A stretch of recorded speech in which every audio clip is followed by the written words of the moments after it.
नमस्कार. हाय, I am Trisha. माझ्या ब्रँडचं नाव आहे त्रिशा क्रोशेट. ओके. आपल्याकडे गिफ्टिंग, एक्सेसरीज आणि होम डेकोर सारख्या वस्तू आहेत. ओके. फॉर एक्झाम्पल हे आणि आपण कस्टमायझेशन मध्ये अच्छा. पण आहोत. सो हे मला इलस्ट्रेशन दिलेलं आहे एका कपलचं.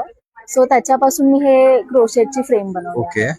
We have hair accessories here. ते ओके. बोज आहेत, स्क्रंचीज आहेत, क्लिप्स आहेत. Okay. And interesting part, these are the fridge magnet. अच्छा, फ्रीज मॅग्नेट आहे. ओके. हे किचन्स आहेत, ओके. फ्लावर्स आहेत. हे फेमस पेंटिंग स्टेरीनाईटचं ओके. त्याचं इन्स्पिरेशन घेऊन लहान मुलांसाठी टॉईज आहेत, ओके. फ्लावर्स आणि बॅग्स आहेत आणि हे स्पेक्स होल्डर्स आहेत. ओके. हे कॉन्टॅक्ट करायचं असेल तर कसं, म्हणजे ऑनलाईन वगैरे? माझं इंस्टाग्राम हँडल आहे त्रिशा क्रोशेट ओके. आणि माझा कॉन्टॅक्ट नंबर आहे 9320959877. थँक्यू. थँक्यू.